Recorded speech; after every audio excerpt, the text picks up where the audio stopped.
As-tu déjà ressenti ce silence étrange qui s'installe parfois dans ton cœur? Cette sensation de vide que rien ne semble combler, même lorsque tu cours derrière les plaisirs, les réussites ou les sourires des autres. L'être humain, dans sa nature profonde, cherche une paix que ni l'argent, ni la gloire, ni les distractions du monde ne pourront jamais offrir. Cette paix, Allah nous en a donné la clé à travers des paroles éternelles. Le Coran n'est pas seulement un livre récité, il est une lumière, un remède, un chemin qui traverse les ténèbres de nos vies pour toucher directement nos âmes. Aujourd'hui, laisse-moi t'emmener dans un voyage intérieur à travers 10 versets qui, si tu les médites vraiment, peuvent transformer ton existence. 10 versets qui portent chacun un secret, une guérison, une promesse et une porte vers Allah. 10 versets qui ne sont pas seulement à lire, mais à vivre. Le premier verset, c'est cette déclaration d'Allah. Ceux qui ont cru et dont les cœurs se tranquillisent à l'évocation d'Allah. N'est-ce point par l'évocation d'Allah que se tranquillisent les cœurs? Sourate 13, verset 28. Pose-toi sincèrement cette question. Où est-ce que tu cherches la sérénité? Dans les gens? Dans les projets? Dans l'accumulation de ce monde? Combien de fois as-tu pensé que si tu avais tel bien ou tel succès, tu serais enfin en paix? Mais le vide est resté. Allah dit clairement que la paix véritable, celle qui ne s'efface pas, se trouve uniquement dans son évocation. Lorsque tu prononces « Subhanallah »,« Alhamdulillah »,« Allahu Akbar », ton cœur s'illumine, même si tes poches sont vides, même si ton corps souffre, même si le monde entier t'oublie. Le prophète a dit « L'exemple de celui qui se rappelle de son Seigneur et celui qui ne s'en rappelle pas est comme l'exemple du vivant et du mort. » Sahih al-Bukhari. Alors demande-toi, veux-tu être vivant ou marcher comme un mort au milieu des vivants? Puis Allah nous rappelle une promesse qui apaise les âmes fatiguées. Allah n'impose à aucune âme une charge supérieure à sa capacité. Sourate 2, verset 286. Peut-être que tu as traversé des épreuves si lourdes que tu as cru que ton cœur allait se briser. Une perte, une trahison, une maladie, un échec. Et pourtant, tu es encore là. Pourquoi? Parce qu'Allah savait que tu pouvais supporter ce poids. Chaque épreuve est taillée sur mesure pour toi, ni trop lourde, ni inutile. L'histoire de la mère de Moussa alayhi salam est bouleversante à ce sujet. Allah lui a ordonné de jeter son bébé dans le fleuve. Quelle épreuve plus insoutenable pour une mère que de voir son enfant disparaître dans l'eau. Mais Allah savait qu'elle pouvait le supporter, car derrière cette douleur se cachait un destin plus grand. Moussa allait être sauvé, élevé au palais de Pharaon et destiné à devenir prophète. Alors quand toi aussi tu crois que tu n'y arriveras pas, rappelle-toi que si Allah t'a confié cette épreuve, c'est qu'il sait que tu as en toi la force, avec son aide, de la traverser. Un autre verset puissant vient ensuite. Allah ne change pas l'état d'un peuple tant qu'il ne change pas ce qui est en eux-mêmes. Sourate 13, verset 11. Peut-être pries-tu pour que ta vie change, pour que tes conditions s'améliorent, mais as-tu changé ton intérieur? As-tu purifié ton cœur de la rancune, de l'orgueil, des envies toxiques? As-tu réformé tes intentions? Le changement commence toujours en toi. Quand tu fais le pas vers Allah, Allah fait descendre sur toi des ouvertures inattendues.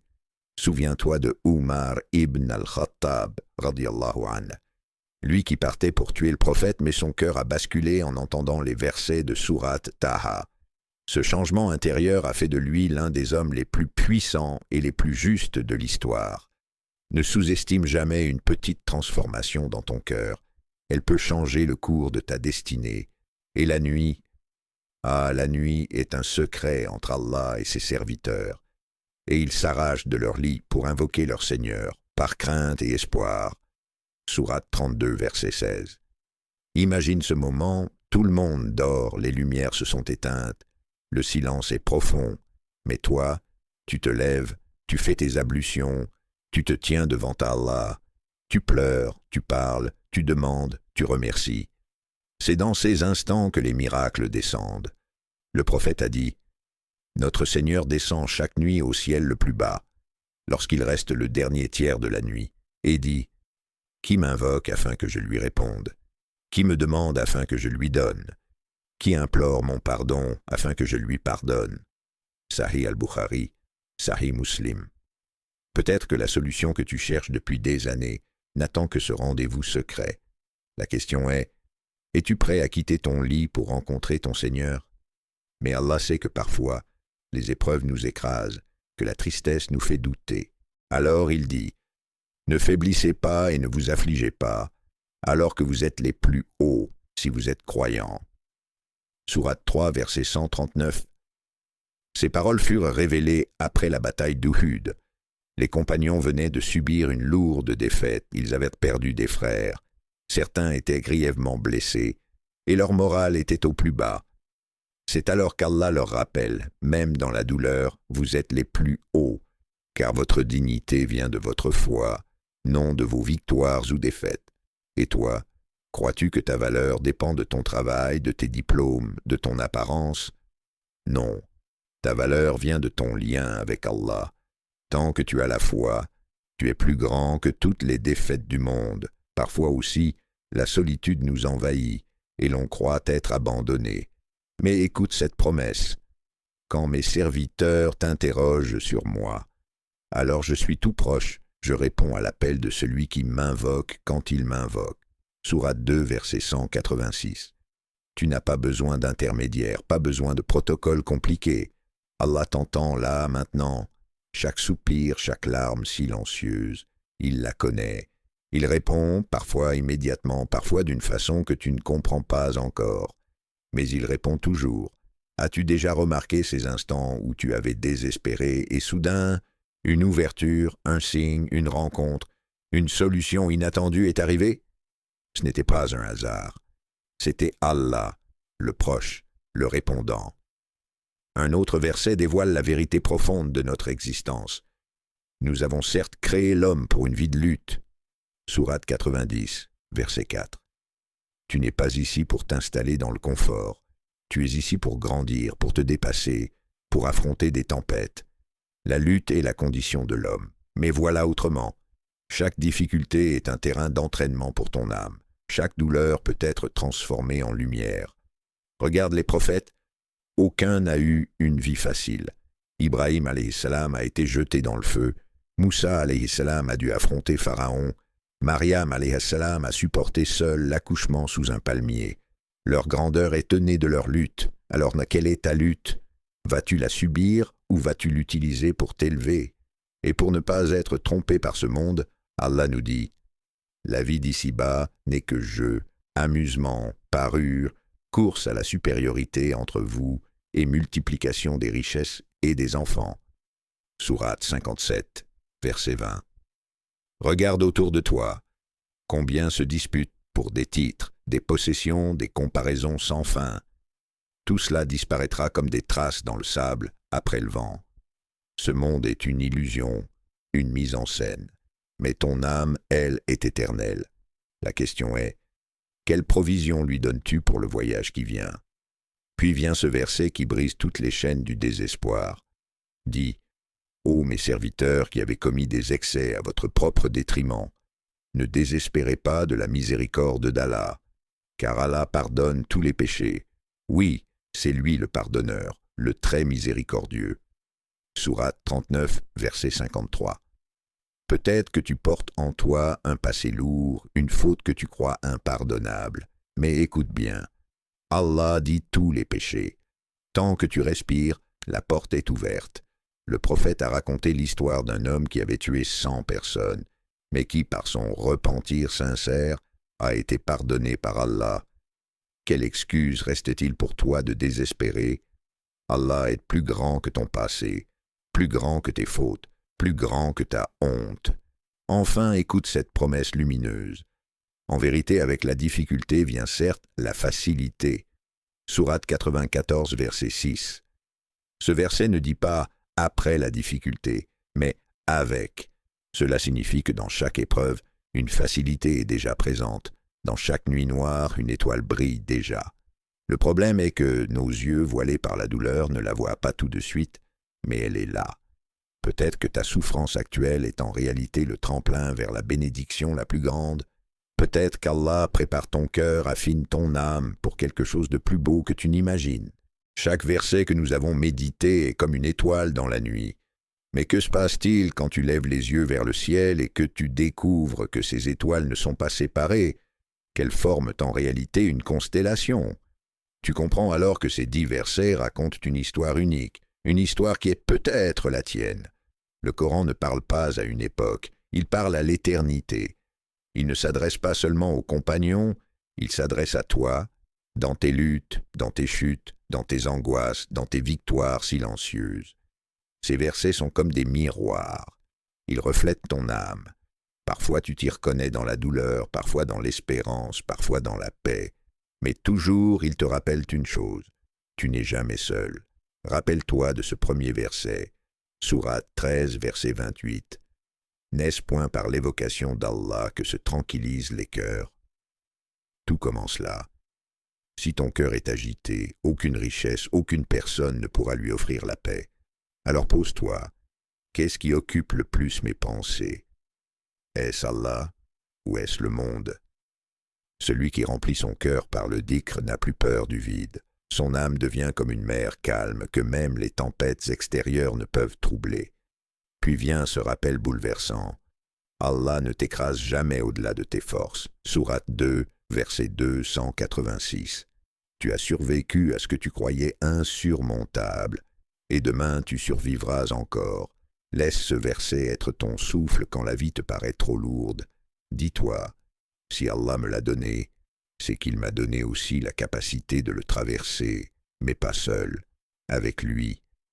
Alors veux-tu continuer à porter ton fardeau seul, ou veux-tu le déposer devant celui qui a dit « Je suis avec vous » Ensuite, Allah te montre la voie du changement. Sourate 13, verset 11. Rien ne changera autour de toi tant que tu n'as pas changé ton intérieur. Peut-être as-tu attendu que les choses tombent du ciel, mais Allah t'appelle à commencer par toi. Nettoie ton intention, purifie ton cœur, et vois comment l'univers, doucement, réorganise ses pièces pour t'ouvrir des portes. Puis la nuit. Ah, la nuit est un secret. Sourate 32, verset 16. Les gens dorment, mais les amants d'Allah se lèvent. Dans le silence, leurs larmes deviennent des perles précieuses. C'est là que les destins se réécrivent. C'est là que le voile entre toi et le ciel devient mince. Alors dis-moi, vas-tu encore laisser passer ces rendez-vous où Allah descend et t'appelle par ton nom? Après la nuit, il y a les blessures de la vie. Sourate 3, verset 139. Tu as peut-être perdu, échoué, été trahi. Mais Allah dit, « Ne faiblissez pas, ne vous attristez pas, vous êtes les plus hauts. » Pourquoi? Parce que ta dignité ne se mesure pas à tes échecs visibles, mais à ton attachement invisible à ton Seigneur. Si tu tiens à lui, alors même écrasé par le monde, tu restes debout dans son regard. Et si jamais la solitude t'envahit, souviens-toi. Sourate 2, verset 186. Je suis tout proche. Pas un Dieu lointain, pas un roi inaccessible, mais un Seigneur qui répond quand tu l'appelles. Peut-être penses-tu que personne ne te comprend, que personne ne voit tes larmes cachées. Mais lui, il sait. Il est proche, si proche que parfois tu crois parler seul, alors que tu parles déjà avec lui. Puis Allah te rappelle une vérité essentielle. Sourate 90, verset 4. Tu es né pour lutter. Ne cherche pas une vie sans épreuve. Cherche une âme assez forte pour transformer tes épreuves en lumière. Les prophètes ont tous souffert et c'est ce qui les a rendus immenses. Et toi, que vas-tu faire de tes douleurs? Les laisser t'éteindre ou les transformer en escalier vers Allah? Ensuite, il te montre la nature de ce monde. Sourate 57, verset 20. Tout ici-bas est un jeu, une illusion, une compétition futile. Regarde comme les gens courent après les apparences, après les chiffres, après les possessions. Mais tout s'effacera. Même toi, tu seras oublié par le monde. Ce qui restera, c'est ce que tu as fait pour ton âme. Alors, à quoi donnes-tu ton énergie? À ce qui disparaît ou à ce qui demeure? Puis Allah ouvre la plus grande des portes. Sourate 39, verset 53. Ne désespérez pas de la miséricorde d'Allah. Quel verset plus doux pour un cœur coupable, quelle main plus tendre tendue à celui qui s'est perdu. Toi qui penses que tu es trop sale pour être pardonné, écoute, Allah t'appelle. Tant que tu respires, reviens. Ses bras ne se ferment jamais. N'est-ce pas une folie de rester dans la honte quand la porte du pardon est grande ouverte? Et enfin la promesse ultime. Sourate 94, verset 6. Avec la difficulté vient la facilité. Pas après. Avec. Cela veut dire que ta douleur d'aujourd'hui porte déjà en elle un cadeau caché. Tu ne le vois pas encore, mais il est là. C'est peut-être cette patience que tu développes. C'est peut-être cette sagesse que tu n'aurais jamais eue sans cette épreuve. C'est peut-être une bénédiction plus grande qui t'attend derrière la porte. Voilà ce que ces 10 versets forment ensemble. Un chemin. De la paix du cœur par le dhikr à la force dans l'épreuve. Du changement intérieur à l'élévation dans la nuit. De la dignité malgré la douleur à la proximité d'Allah dans la solitude. De la lutte qui forge l'âme à la lucidité sur ce monde. Du pardon qui efface tout à la promesse que toute difficulté cache déjà sa facilité. Ces 10 versets sont comme 10 lampes qui s'allument une à une dans ton cœur. Si tu les laisses briller ensemble, ton âme ne marchera plus jamais dans l'obscurité. Mais il y a une question que tu dois te poser. Veux-tu que ces paroles restent de simples sons qui passent à ton oreille, ou veux-tu qu'elles deviennent ta nouvelle respiration, ton nouveau regard sur la vie? Le Coran ne cherche pas seulement à être lu, il veut être vécu. Chaque verset est une main tendue d'Allah vers toi. La vraie question est, vas-tu saisir cette main ou vas-tu détourner ton cœur?